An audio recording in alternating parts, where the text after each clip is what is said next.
She saw the receipt before she saw the man leave.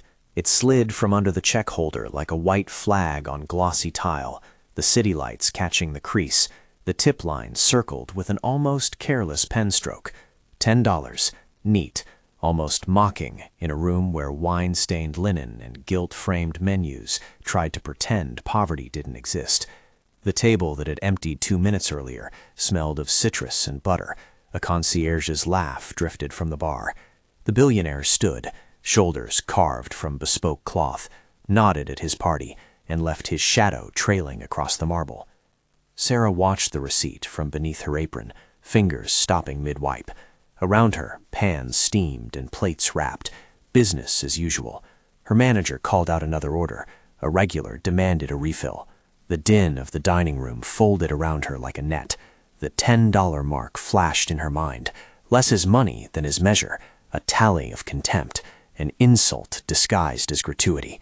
She had served the table with a steady smile, cleared crumbs from a child's mouth, answered questions about allergies with the patience of someone who had learned to swallow the edge of indignation. He left a $10 tip. Someone at the pass snorted. Jessica from Station 3, lip gloss too bright, opinion always ready, made the kind of small laugh that wanted to make her whole shift into an anecdote. Mr. Henderson, the manager, adjusted the stack of checks like a man settling the balance of the world in his palm. But what everyone missed, what most of the room mistook for nothing, was the way one of the men on the Billionaire's team didn't move with the rest of them. He lingered near the doorway, shoulders squared in a long black coat that kept him separate from the glitter. He wasn't flashy. He had the quiet of someone trained to disappear until needed. He watched Sarah more than he watched the exit, and when the others had cleared the room and the door side closed on their expensive coats, his gaze dipped to the tray on the sideboard. The single father, because that is what he was, in the way his hand found his jacket pocket, as if instinctively patting for a child's photograph, noticed the folded slip tucked between the bills. It sat there like a secret, a thin rectangle of paper folded twice, and hidden beneath the crumpled 10s and 20s. He couldn't know her story from the way she tilted her head to refill a water glass, but he recognized the look. Hands that did not move to spare themselves, eyes that kept an extra corner open for the small disasters of life. He had a boy at home. He had learned to read a mother's stoop the way a gardener reads soil. He slid forward, palms outward, not to take but to retrieve. When he reached down, the paper, thin, precise, with a flourish of ink, came loose. For a second he just held it, the paper warm from the bills, and in the crease of that instant he decided something small and important. This belonged to the woman who had served that table. He waited until the kitchen's heat swallowed his breath, and then stepped back without making a sound. He would not be noticed. He peeled the slip open in the shadows, only long enough to see an address, Pier 59, and a time, midnight. No signature, only the faint silhouette of a name he already knew from the silk cuff of his employer's shirt. He folded it again, slid it into his palm, and left. That night, after his car hummed away into a city indifferent, he sat in his own kitchen waiting for his son to call. The apartment smelled of something cheap cooking and the faint antiseptic of a child's cough syrup. A small photograph lay by the coffee pot, a boy with hair like a fist, grinning while holding a paper airplane. The man smoothed the photograph as if it were a talisman. He had watched the woman in the restaurant, seen the way she made room for small hands and small demands. He thought of his son, of nights spent counting medication and rent in the same breath, and of how easy it is for the world to measure worth with a pen stroke on a receipt. He could have tossed the paper and forgotten it. He could have given it to his boss, part of a neat system, a note among notes. Instead, the man pulled on his coat again and returned to the restaurant after his shift, timing his steps so that he would meet her when her station went quiet and Mr. Henderson's angle of authority was turned elsewhere. When he found her in the alley at the back, hair tucked into a low knot, apron damp with sweat, he did not introduce himself as a security detail. He simply handed her the folded slip as if he had misplaced his wallet. "Someone left this," he said. His voice was rough with fatigue, careful like a man who had talked his child through fevers on sleepless nights. "Figured you should have it." Sarah blinked. Her immediate instinct was that this was a prank, some cruel joke dreamed up by the shift. She looked up at the man. He looked older than his badge implied. Tired lines cut into the corners of his eyes. On his flight jacket there was a faint smear of what might have been grease, and when he spoke again, waiting, he did so like someone who had learned to ask for nothing. Pier 59, she read aloud. Midnight. You know where that is? He asked. She did. She knew too many places that smelled of salt and regret. Pier 59 looked like no place she should ever be invited. Lonely warehouses stacked like old stories, a single rusted lamp that made halos in the fog. She thought of the $20 notice from the clinic the next morning, of the pharmacy bag at home that contained a month's worth of cough syrup and a bill that made her stomach twist. She thought of Leo, of how the boy had laughed at a bird last Tuesday and coughed until his chest felt like a fist closing. "Why would he want me to go?" she asked. The man shrugged, like a man who had learned to carry other people's secrets. "Maybe he wants to test you," he said, and then he winced at the crude bluntness of the phrase. "Or maybe he thinks you can help. I don't know. I'm just saying, you should see this." Sarah folded the paper and put it in her apron pocket like a compass. It felt like a live thing there, nervous and warm. She stood in the alley with grease on her fingers and the city pressing around her. There were 1,000 safe decisions she could make that night. Sit on her couch and watch the satellite reruns while Leo slept on the pullout. Fold the slip into the drawer with the takeout menus and never speak of it again. There was a safer path that cost nothing and gave nothing. But there was another thing internal to her, older than fear, a straightness in the spine that held when bills stacked and tongues wagged. She had learned to be stubborn like a hinge. She had learned to do what needed doing. If there was a chance, however small, that a well-placed risk could mean one less sleepless night for her son, then she would take it. So she left the alley and went home, panting like a runner in the rain, and thought of midnight and how cold the pier would be. They called her reckless. Mr. Henderson called her an ambitious waitress, the way a man might correct a child's use of a big word. Jessica asked if she was seriously going to meet a shadow man at midnight, like someone out of a cheap novel.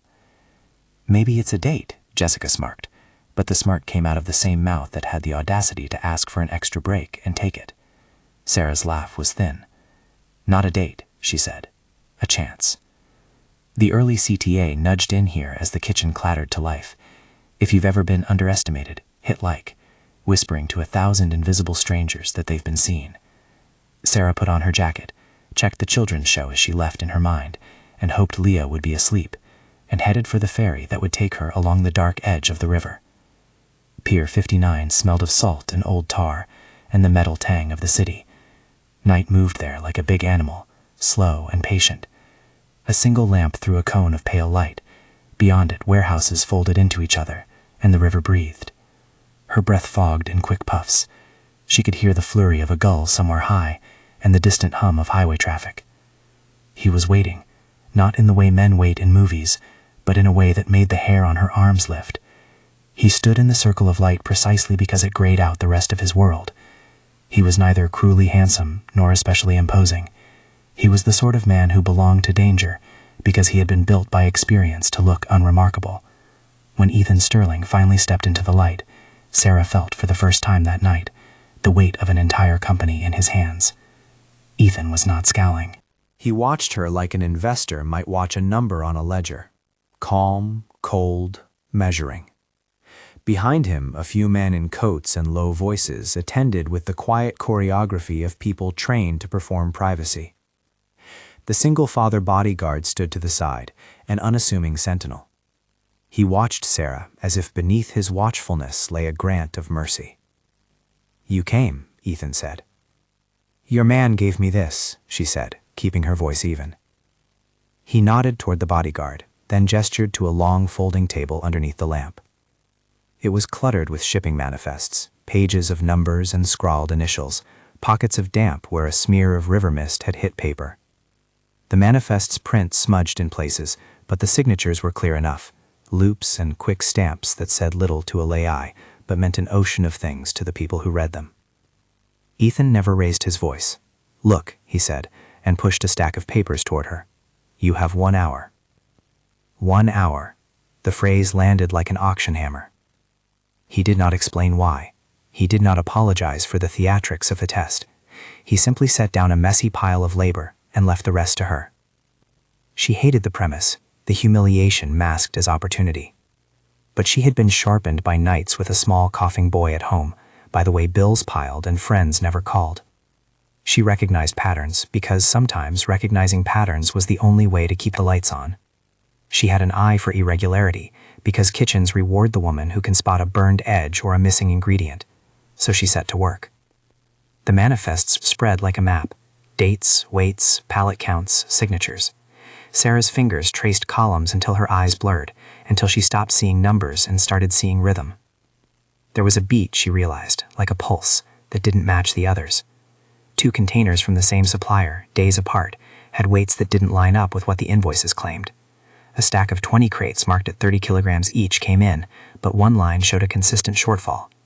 Another container, signed off by the same supervisor, matched a pattern that whispered of something systematic. The weights were only off by a small margin, a few kilos here and there, hardly enough to trip a red flag in a ledger, but the same initials appeared across the sheets. M. The same tiny correction marks, the same hurried scrawl. She could see it. Someone had been shaving the margins, nicking fractions of product repeatedly so that no alarm would be raised. It was petty theft on paper that added up, not spectacular drama, but a long, faithful siphon. It was the kind of thing a man with a steady hand and a need for cash would do over months, confident that smallness would hide him. "There's a signature," she said, pointing, not up, only to the paper, her voice small but bright with discovery. "Supervisor M. See here. These weights are off. Not by much at a time, but consistently. Someone's skimming." Ethan watched her without the slightest flicker of surprise. Her hands didn't tremble. Her voice had the steady cadence of someone who had been seen as small and then had learned to make herself necessary. "Who is M?" Ethan asked. She shrugged. "A supervisor. Might be a man, might be several men using the same initial, but it's the same handwriting." Ethan's mouth thinned into the kind of smile that had nothing to do with warmth. "Good. That's what I wanted. Not just for a head-turning accusation, but for someone who sees the small things other people ignore." "Why put me through this?" she asked. She didn't soften her tone because she had the right to be indignant. Ethan's response was quiet and precise. "Because I wanted to know how you would handle being looked down on," he said. "Because I wanted to watch what you did under pressure. Because I wanted to see if someone like you would clean up a mess or walk away." "I don't owe you my dignity," she said. "No," he agreed. "You owe me nothing." There was a pause. The single father whom fate had made into an accidental courier lingered behind Ethan, arms folded, watching the exchange like he would watch 2 boys on a playground about to start a fight. For a fraction of a second, he caught Sarah's eye. He nodded as if to say, "Do it for them." He, more than anyone, knew what it meant to stand and trade comfort for safety. Ethan reached then into a leather folio and pulled out an envelope. Inside, a single check, enough to cover an immediate surgery, to take the worst edge off the debt that had been mounting like a storm on her windowsill. He set the check on the table, the paper catching the lamp's glare. It was not charity. It had the cold efficiency of an offer. "I can't take this," she said. "You can," he said. "Or you can walk away and keep doing what you've been doing. I can make arrangements for the surgery, or I can offer you something else." He spoke then of a role he had in mind, an internal post that would put her eyes where he couldn't be, a position in which she would operate within the company's operations to look for anomalies like the one she just found.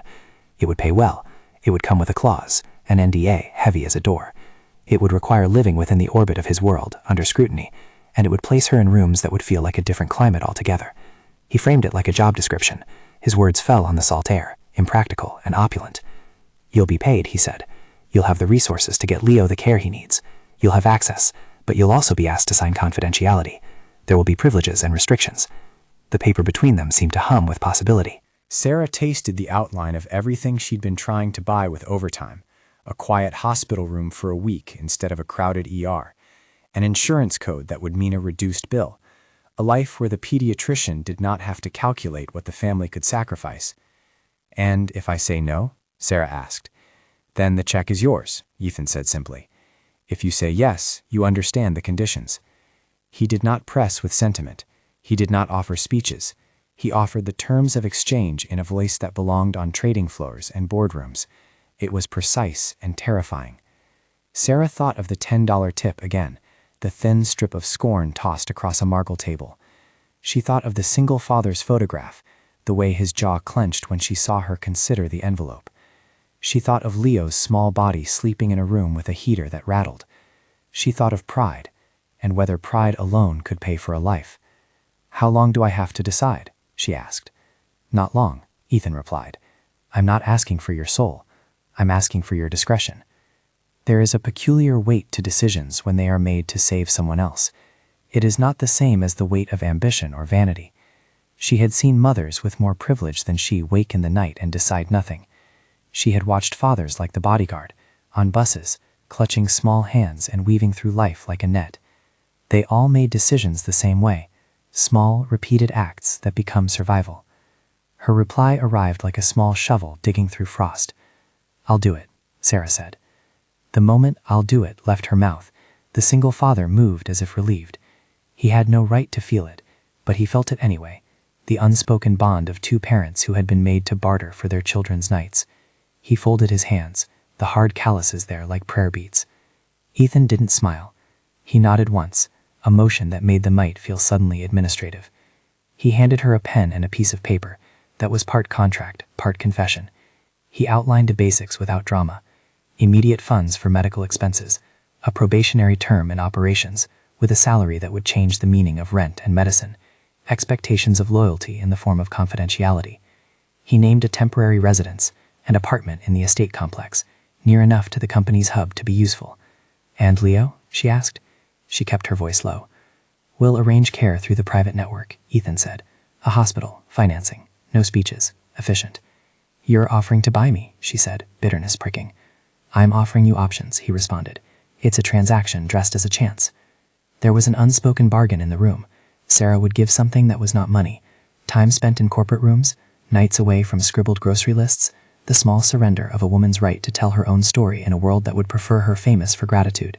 Ethan, for his part, offered raw utility: his money, his authority, and the fragile promise that he might become something more than an experimenter.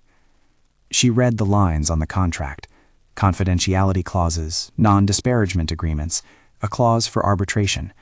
They were the weighty rods that made private power private. She could feel how they looped like a noose if misused. She was not naive. She had learned how men used agreements to close mouths. She also knew she had become practiced at asking what was necessary rather than what was kind. "Why me?" she asked at last. Ethan regarded her with that same flat investor's focus. "You noticed what others overlooked," he said. "You kept your head when others would have made noise. You have a thing I need: discretion paired with an unglamorous attention to detail." "And you'll be my boss," she said. "For now," he replied. "If you do the work, we can see how it rose." She thought of Leo's cough, of the way his small chest had dimples when he laughed. She thought of the nights they had sat at the table and counted pennies as if they were beads. She thought of the way the city had spoken to her: blunt, indifferent, sometimes cruel. She signed. The single father looked at the pen marks as if they were a map leading somewhere. He coughed a laugh that might have been a blessing or a breath of relief. She put the contract away and folded her shoulders against the night. Later, as they stood beneath the lamp and the river breathed, Ethan asked a question that had nothing to do with papers. "Why did you stay in this job so long?" he inquired, almost idle. "Because I gotta get by," she said. "Because it's a job that doesn't ask me to be anything other than what I am." Her voice did not contain confession. It contained steady, practiced reality. Ethan nodded, as if learning that value could be reduced to a ledger. "Good," he said. "We can teach you other things. We won't soften you." The single father touched her arm briefly, a small human motion that felt like a benediction. "Tell him to make it quick," he murmured. "No bureaucracy. Kids don't have time for paperwork like adults do." Sarah smiled at him then, the first real smile of the night, tired but honest. She felt as if she had climbed a small hill and seen the horizon. For all the arrogance wrapped in the offer, it meant one thing that made her stomach unclench: the hospital bill put away in a drawer she couldn't open until the check cleared. They walked back toward the city like three people leaving a stage. The single father stayed behind as Ethan's car unfurled into motion, swallowing light and leaving the lamp's cone to small things: the manifest pages, the soft rustle of the river. The paper with the $10 mark remembered the way it had been found and the way it had begun, as a contemptuous token on a bill, and ended as the key to a door. She folded the check into her wallet with hands that trembled only a little. Pride felt like a useless thing to carry right now. She had bought a medicine she could not have earned another way. She had, in the bargain, sold a piece of her future's privacy for her boy's present. As they parted, the single father hesitated. "Good luck," he said simply. "And hey, if you ever need someone to move a crate or keep an eye on a truck, ask for JR. He's slow to trust but fast with truth." He handed her a scrap with a number on it, an introduction that might become an ally later. "And don't let him make you wear pity," he added. "You don't need it." The words felt like a promise. They also felt like a debt. Back at home, lying awake while Leo slept with a cough that shook his small frame, Sarah could not settle. The check existed in the world now. The cold, clean paper had the power to change the immediate architecture of her life. Tomorrow would begin the training, the commute into a world she had never inhabited, the instruction in a language she would have to learn. There would be early mornings and late-night calls that would ask her for attention she had been trained to give. She turned the situation over like a coin. It had two sides. On one side, there was immediate rescue, for a night, a week, possibly a scheduled surgery. On the other side, there was a road through rooms where her voice might be tamed by contract and the weight of an elite world inclined to flatten stories. In the dark, she saw, briefly, the $10 on the receipt, and she imagined a little joke of a test that said, what would she do when someone could buy her? She had answered in the way a parent answers, with a swift decision that favored life. When morning came, the clinic called with a new appointment. The cashier's voice asked questions about coverage, about co-payments that had until now been mountains. She thought of the single father waiting in his kitchen with his boy's photograph by the coffee pot, of a man who performed the strange work of saving strangers by passing along a folded note. There would be consequences. Documents to sign are never just paper. They are the architecture of future decisions. There would be people who would question her motives and people who would try to use her name as a wedge. But for now, for the bright and terrible morning that followed, she had a moment's peace, an appointment scheduled, a child whose surgery would be arranged, a future that smelled for the first time in months of solutions, not impossible petitions.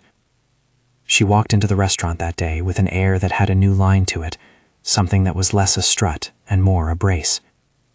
Jessica shot her a look that said congratulations or envy. Mr. Henderson gave her the efficient manager's nod, the one that cataloged employees by utility. The single father watched from a distance as Sarah moved through the crowd like someone who had been given a small map. He stayed, arguably, because the night had asked something of him. He had only done what he'd known how to, passed along a chance. By noon, the rumor had taken a bend. The server with the new glow in her steps had found a benefactor, an investor, a job. People fill silence with stories, and for a moment Sarah had to correct them all with the simplest explanation. It was a choice, she would say. It was for my son. Nobody asked, not really, what that choice would cost. But choices do cost. They cost trust and hours and the slow, patient leveling of a quiet life into a different sort of exposure. When she met Ethan again, this time in a conference room with a view of a skyline stitched in glass, she felt the difference between being a person in need and being a person who had negotiated for her needs. The room smelled of coffee and new leather, of a constructed civility. Below, the city moved like a tide, ignorant of the people inside the towers. Ethan sat across from her, with the contract unfolded like an offering. He watched the way she read, the way she rechecked a line as if it were a lit fuse. He was not cold in the sense of cruelty. He was careful, in the way of a surgeon, cutting out what he didn't want to scar. He respected precision. He admired it in others, even when precision came from the kind of hands that had scrubbed plates and calmed a child. "Welcome," he said when she finished. He made no claim to gratitude. The offer had been transactional, and transactions for him were honest. She thought of the $10 on the receipt, the folded slip found by a man who had a little boy, the bodyguard's small kindness, and the way the world sometimes arranged people into improbable alliances. There was a long road ahead, a probationary job, a city of obligations, and a contract that might close off loud doors. But there was also a child with a recovering breath, and this single father's quiet approval stitched into her pockets like a talisman. Outside the glass, the river moved on, indifferent and patient. Inside, Sarah signed where necessary, her signature legible and careful. The ink dried on the page, and for the first time in months, she felt tenuously that the scale might tip in favor of her son. She left the building with a folder of documents, and the strange mix of relief and dread that comes after anyone makes a choice large enough to change a life. She had no idea what Veronica would look like, or whether boardrooms smelled of the same makeshift fear that kitchens did. She did not yet know, and the story was not over. But the first piece had been set, a check for a surgery, a job tethered to power, and a new life that would press her into rooms where attention mattered. And somewhere, just beyond the beam of streetlight, the single father bodyguard folded his coat around himself and went home to tuck his boy in, thinking for a moment of how the smallest acts, retrieving a slip of paper, offering it to a stranger, can send people into new orbits. He did not imagine the boardroom or the betrayals to come. He only knew one truth. When you have children, you learn to make choices you never thought you'd have to make. That afternoon, she watched Leo's sleep and counted out doses like beads. She thought of the morning at the pier and of the $10 mark on a receipt that had begun as a mockery and had become, by improbable orbit, the hinge of a new life. She had taken the offer. She had signed the papers. The night had not yet revealed its teeth, but the facade of an ordinary life had already begun to crack, and behind it lay rooms of power, risks, and the quiet possibility that her attention to small things might be the one thing that could turn humiliation into justice. The city hummed, indifferent and urgent, and Sarah tucked herself under the thin blanket, thinking ahead in the way that mothers do, fast, fierce, and patient, and waited for the sound of morning. Morning unstitched itself into a dozen small demands.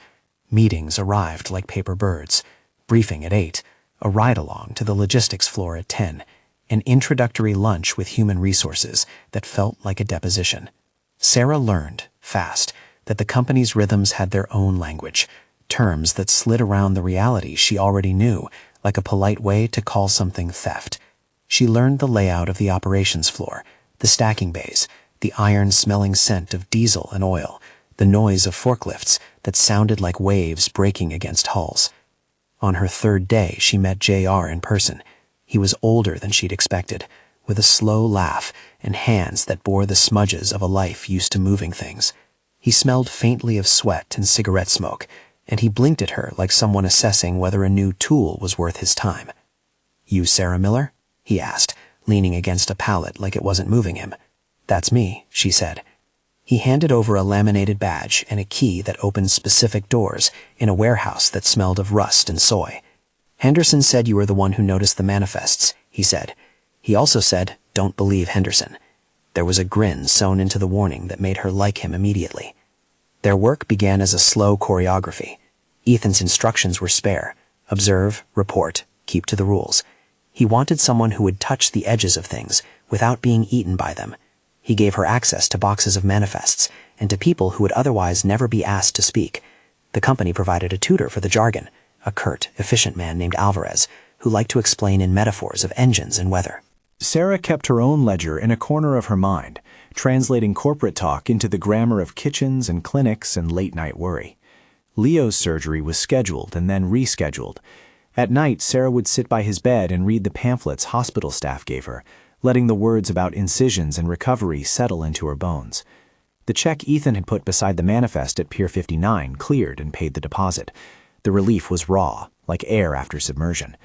The first week passed in a blur of hard chairs and brighter lights.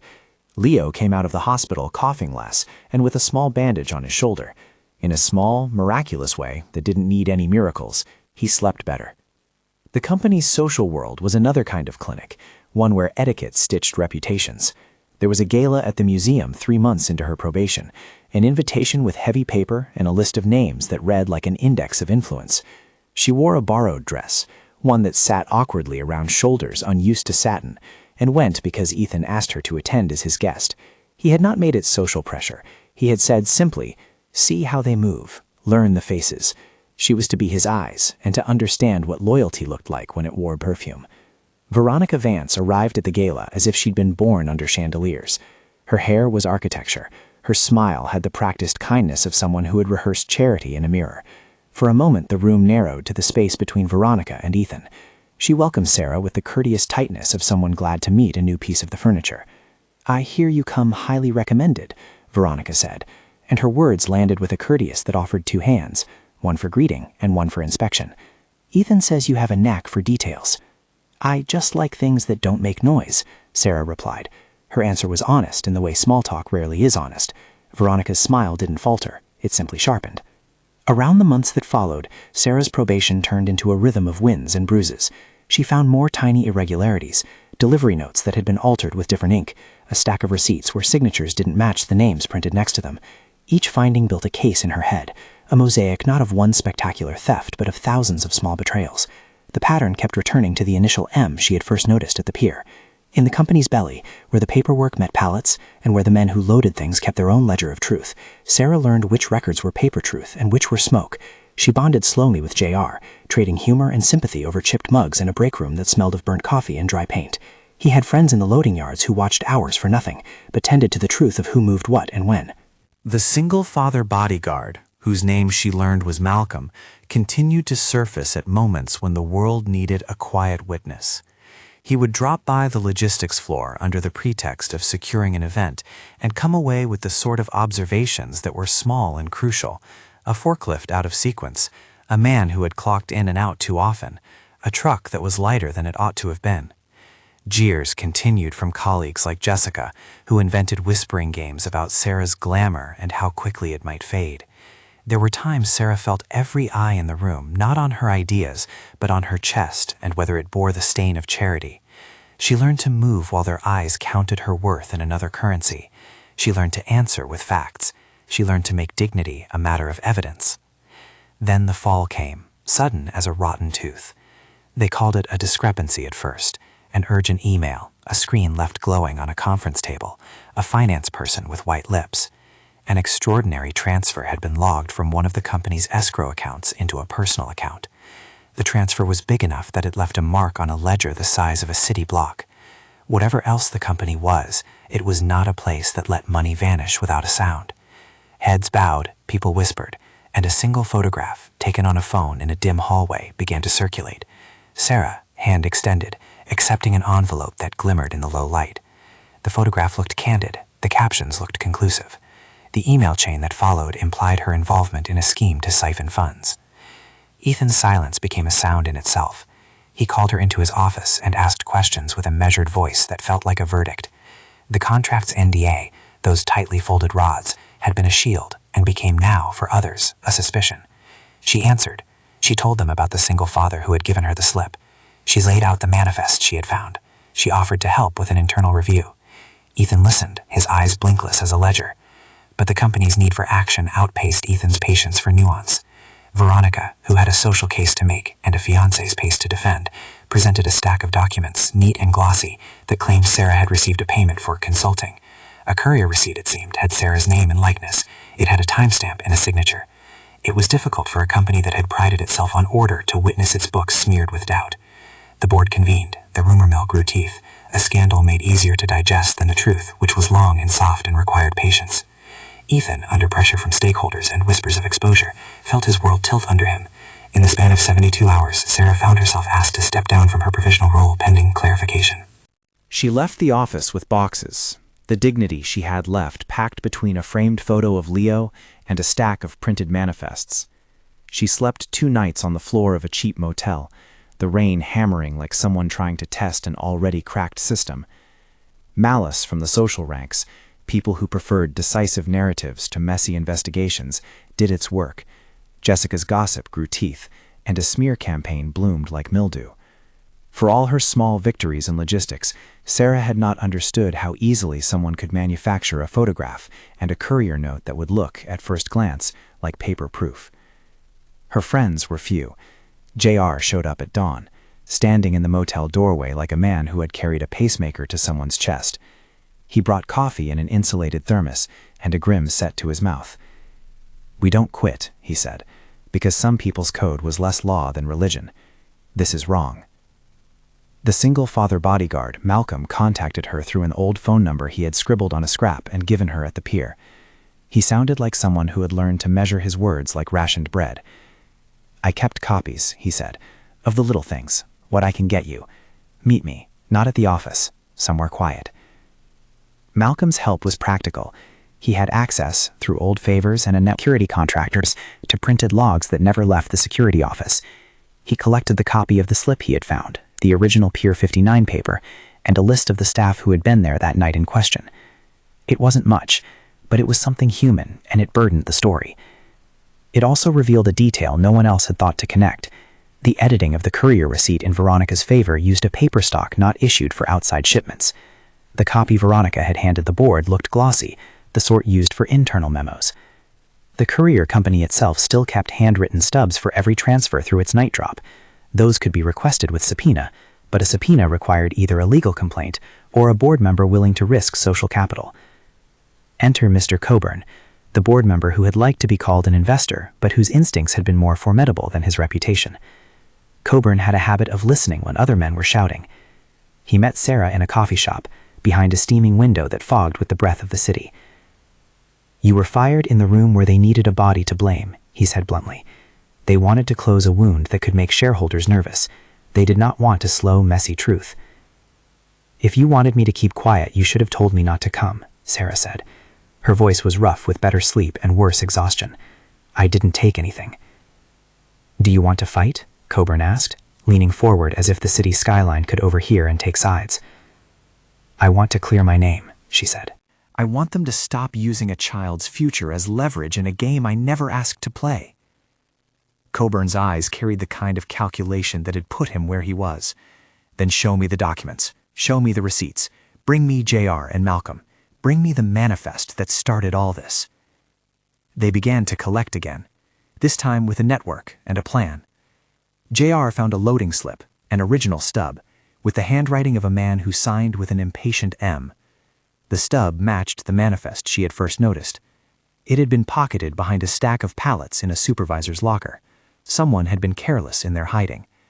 The stub showed a route that ended at a small, private courier drop used by a third-party vendor that handled off-books deliveries. It was the sort of thing accountants would call irregular routing, the kind of phrase that smelled like trouble.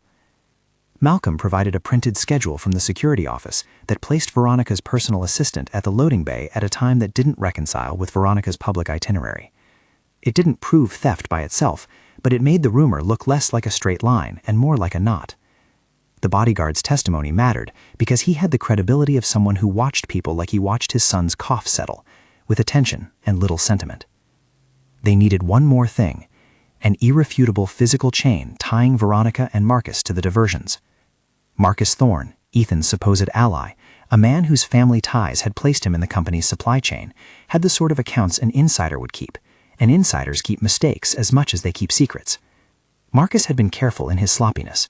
He had a ledger where he kept small notes and IOUs, where the initials M recurred like a signature in the margins.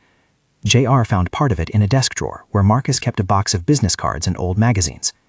The ledger itself wasn't polished. It smelled faintly of whiskey and glue. It contained shorthand, dates, initials, numbers with tiny slashes that didn't make sense until Sarah matched them to the manifests. The small skims, the ones she had noticed, lined up with Marcus's entries.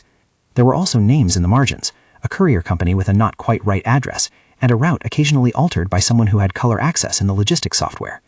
Marcus had been siphoning shipments into private sales, and the receipts from those bogus sales had been passed around like clean towels, moved, modified, and then presented as proof of legitimate transfers. What they found in Marcus's ledger was not the meteor strike that kills a city. It was a slow, patient bleeding, the kind of theft that allowed someone to live autos and vacations and neat dinners.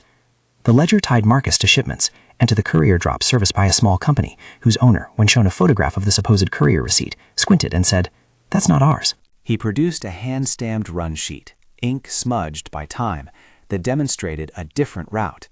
The courier receipt Veronica had handed the board had been assembled to look like an external handoff, but had never left internal paperwork. The final piece was furniture, a physical hard copy of a backup drive manifest that showed a copy of internal CCTV footage was burned to a disk for an external audit the night their finance department had requested one. The burn record, hand-signed by Marcus in one place and backdated in another, sat like a child's attempt at forgery. The company still kept an old printing press in the audit room. The stamp the forger had used had a distinct mark matching an inked indent on Marcus's ledger. The proof was physical, tactile, ink marks, a courier stub, a ledger, a man who had been paid too much to be discreet. They presented the package to Coburn, a folder heavy with fingerprints and faint coffee stains, a narrative told in paper and in men who had nowhere left to hide their small betrayals. Coburn took the folder to a meeting of 3 of the board's more conservative members. He moved like someone launching a chess piece into a square that might shift the whole board. The men who had once wanted to bury the scandal had to look at ink and human testimony and acknowledge that their candidate for expediency, Veronica's dramatic scapegoating, had a seam. Ethan's reaction to the accumulated evidence was not instant exoneration, but a terrible, wrenching recalibration. He had his own faith in systems, and he had allowed urgency to drown carefulness. He called a board meeting for the morning, and the company that had once been so sure of its own fineness now shuddered under the weight of inquiry.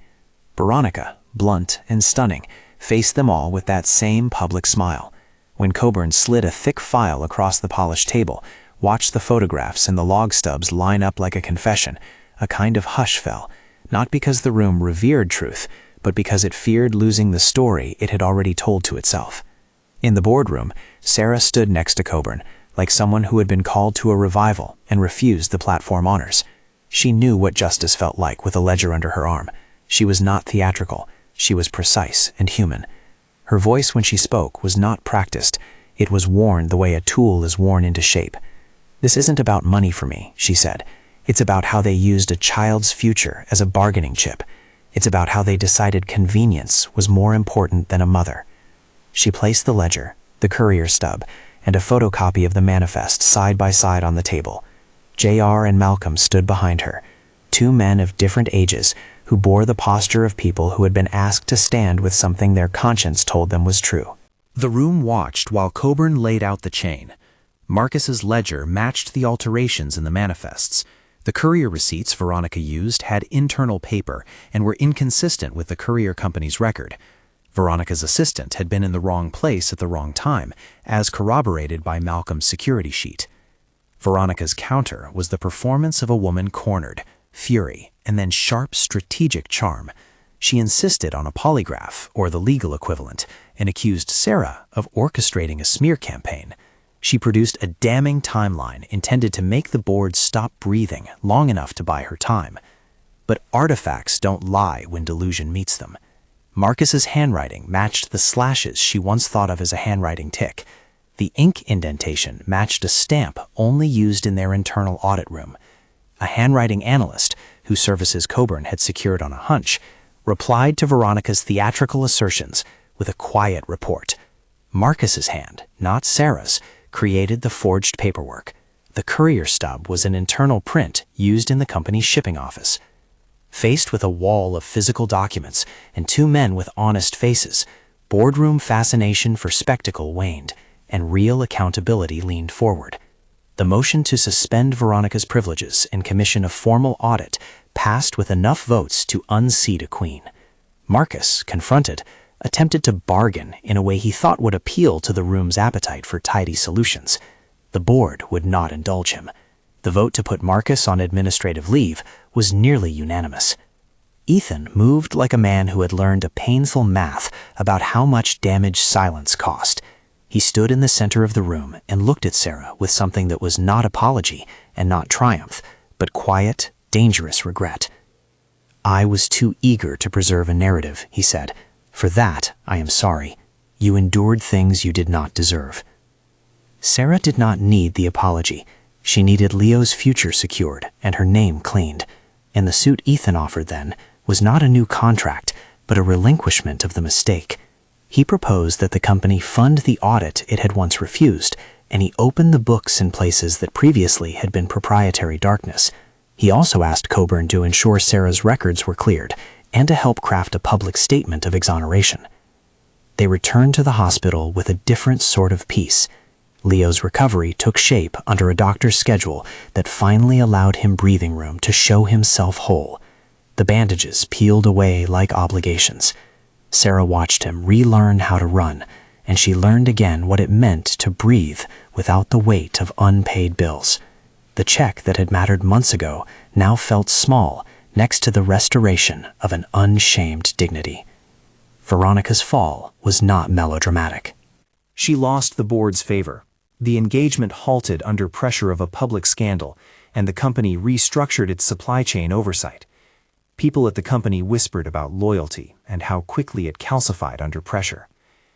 Marcus faced charges, and the company worked with law enforcement to put together an account.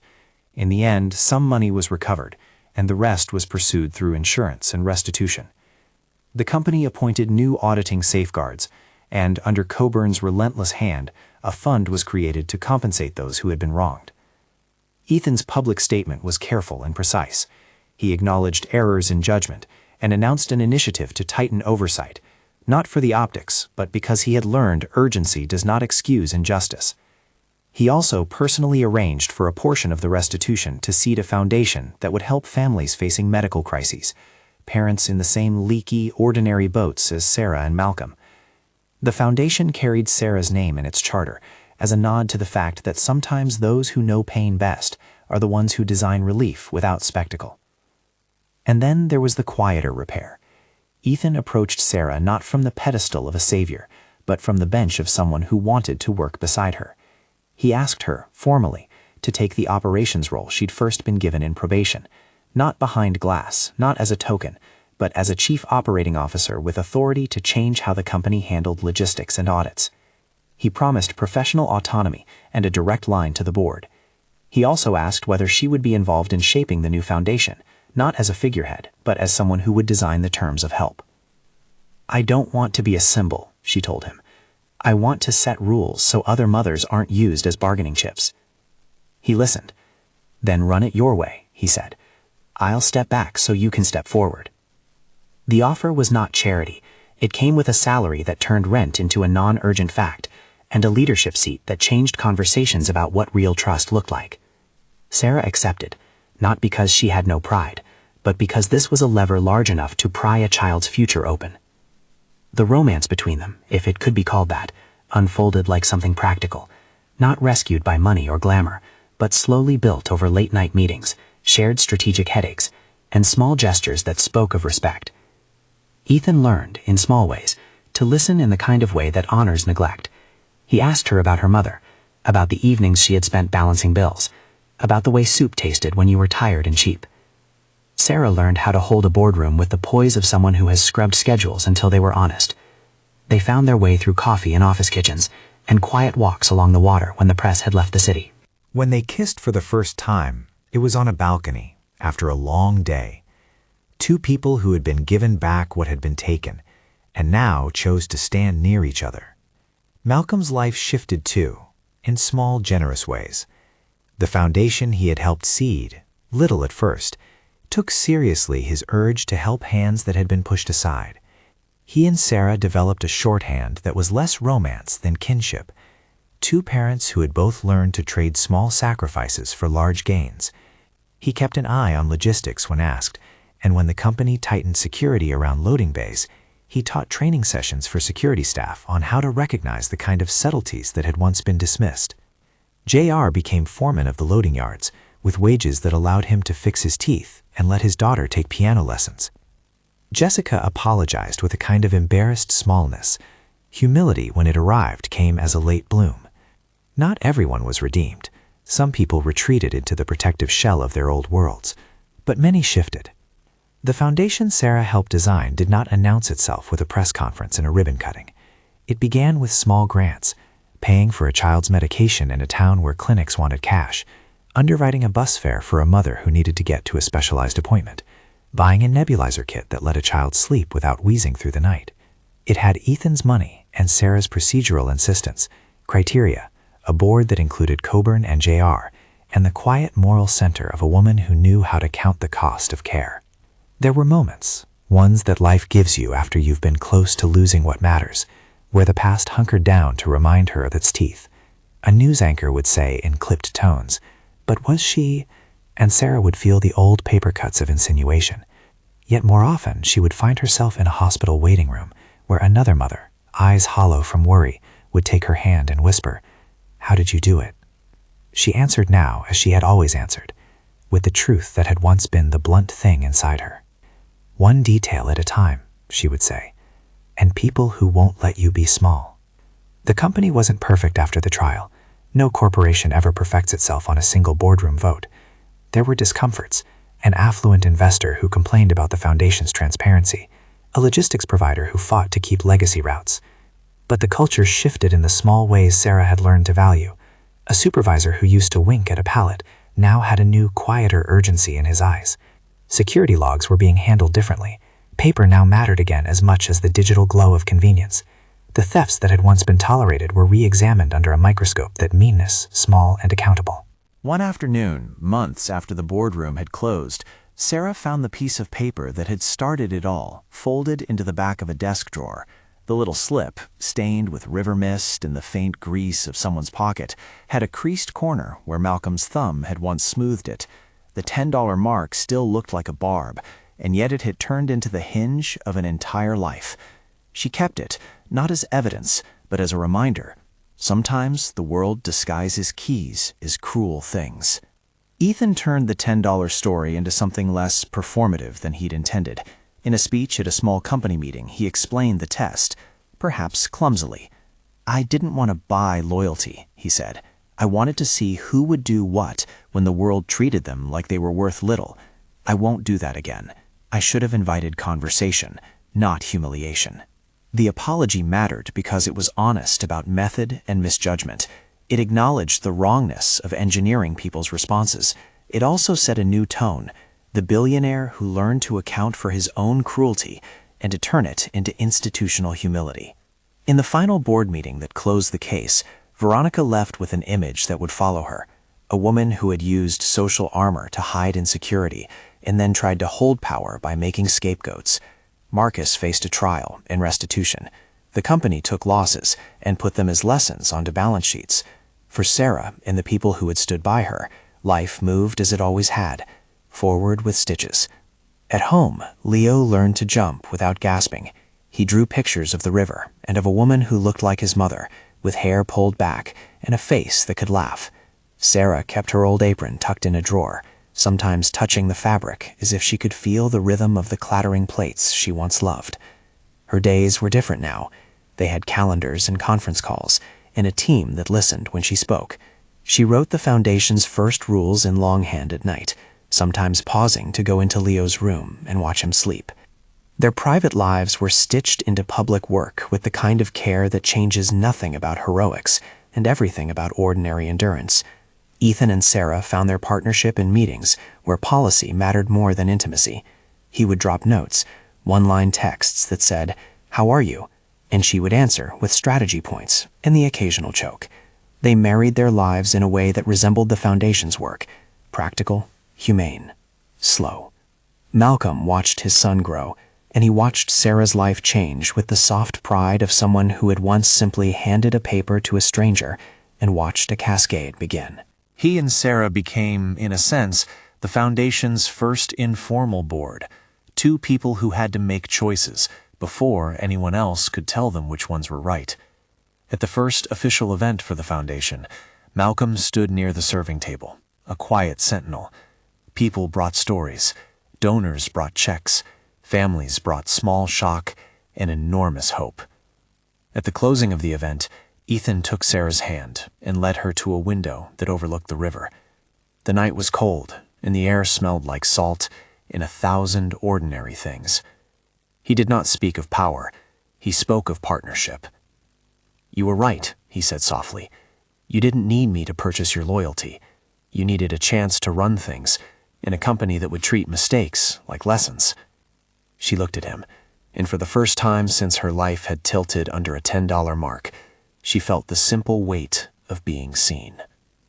"Then let's do it," she replied. "Let's build something that doesn't use people as props." He smiled, not as a man practicing charm, but as a person deciding to learn. Their kiss that night was small and honest, and a promise rather than a culmination, a partnership sealed with respect. In time, the foundation funded hundreds of small operations, surgeries made possible, transportation for parents who had to travel for specialized care, a hotline that paired families with volunteers who could walk them through hospital bureaucracy. The company adopted new auditing processes, one Sarah helped write, to make sure that small thefts didn't add up into lives destroyed. JR ran his yard with a new rigor that was good for the men who worked for him. Malcolm organized a security training program for parents who wanted skills to translate into better work. Coburn kept his quiet influence and used it for small mercies. Jessica, who had once mocked, learned to ask questions, the best sign of a change in the way people saw each other. At times, when the news cycle stirred, and the old photograph resurfaced in snips, Sarah would hear a voice that asked, in effect, whether this had been a story of redemption or spectacle. She thought of the tiny slip and of Malcolm's decision to hand it to her. She thought of how many choices had been made, not by grand gestures, but by steady acts that refused to let a child's future be bartered.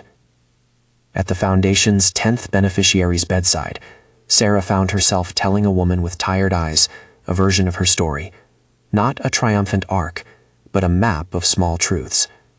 Paper in pockets, people who stood, and the cheap, stubborn courage of parents who make choices so small they seem insignificant, and yet change everything.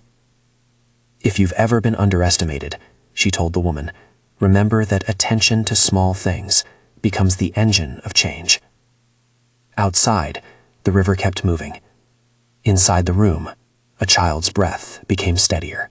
The foundation reached for more families, and the company learned how to respond with humility rather than quick salvation. Sarah went back to the operations table and kept insisting on a tempering of impulse with evidence, on a culture that would not rush to deny dignity to people who were poor by circumstance, but rich in the small sorts of courage that mattered. The paper slip lived in a drawer now, not as relic, but as a bookmark in a life. Sometimes she would take it out and smooth the crease, feeling the memory of a night when a single father's small kindness passed along with looked like scorn and became, instead, the hinge of a life. When she stood later on a quieter pier with her son at her side and the city's skyline a distant constellation, she thought of the first time she had watched a $10 mark glance across a marble and feel like an insult. The mark had become less than an accusation. It had become the first beat in a longer song, one that taught her and those around her how to turn humiliation into a map for justice. It taught them all that one person's attention to small things could rewrite a ledger. And so the world turned, imperfect and human, with new rules placed carefully into the spaces where greed once slipped through. People like Sarah, tired, practical, relentless, rewrote the terms of power, one document and one decision at a time. The city kept humming, and people kept living, and in the quiet of a house where bandages had long since healed, and dinner smells replaced antiseptic, Sarah kept the little folded slip as a reminder that sometimes the difference between despair and rescue is not a fortune, but a neighborly hand and the courage to act. If this story moved you, share it with someone who needs to hear that being underestimated isn't the end of the line. It's where some people begin to rebuild. And if you want more stories like this, subscribe and help us tell the ones that matter.